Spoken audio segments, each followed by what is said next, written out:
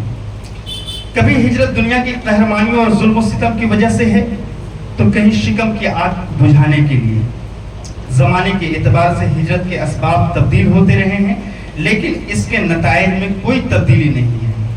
سب کو اپنی ہر دل عزیز سرزمین کو خیر آباد کرنا پڑا، سب کو اپنے وطن عزیز سے جدا ہونا پڑا۔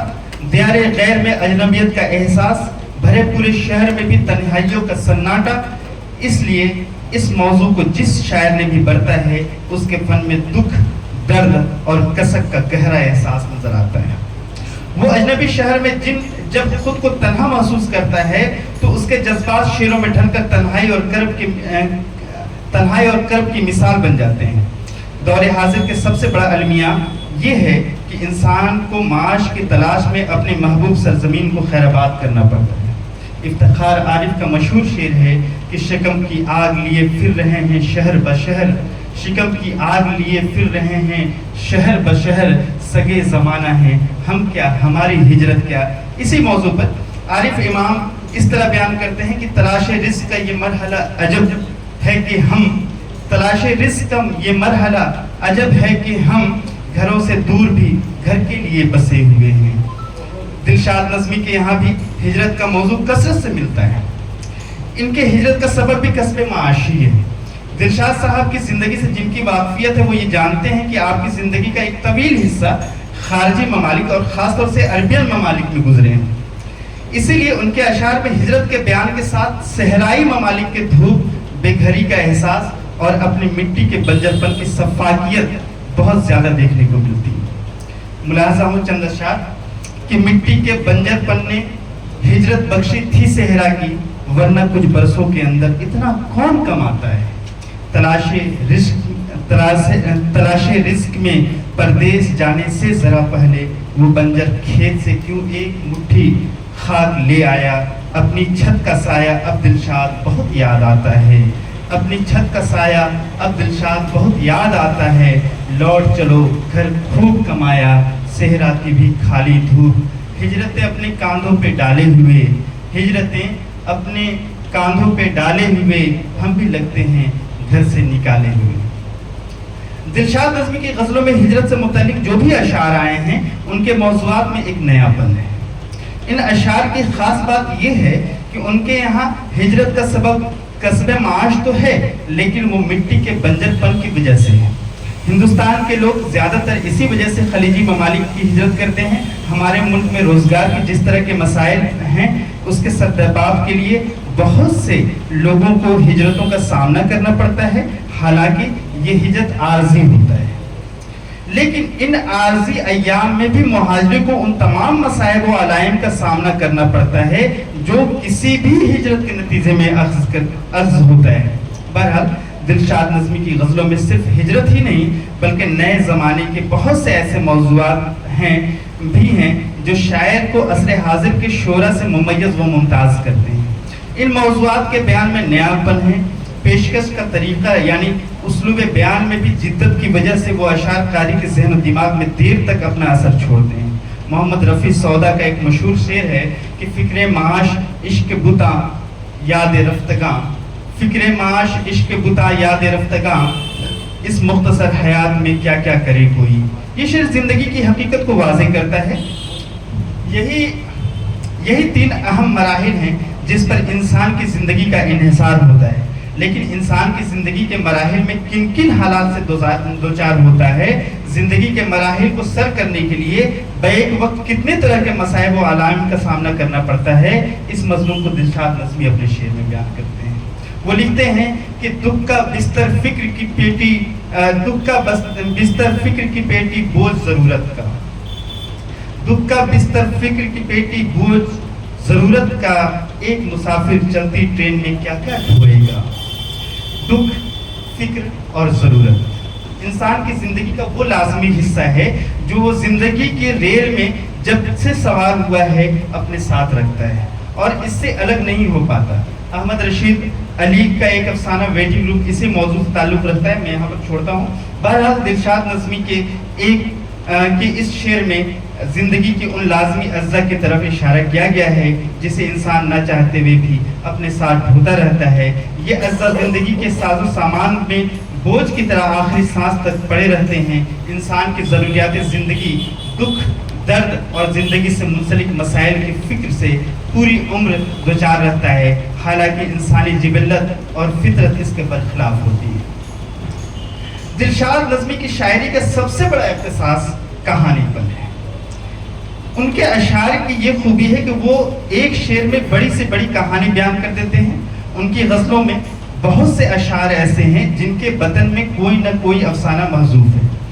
قاری جب ان اشعار کی قرأت کرتا ہے تو وہ بصورت افسانہ ذہن میں پھیلتے چلے جاتے ہیں۔ شعری پیرائے میں افسانوی بیانیہ کا یہ ہنر دلشاد نظمی کا اختصاص ہے۔ اب ملاحظہ کریں کچھ اشعار جو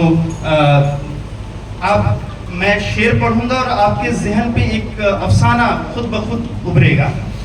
ضرورتیں منہمک ہے فاعلوں سے بات کرنے میں، ضرورتیں منہمک ہیں فاعلوں سے بات کرنے میں، نگاہیں چب رہی ہیں اور حیا خاموش بیٹھی ہے۔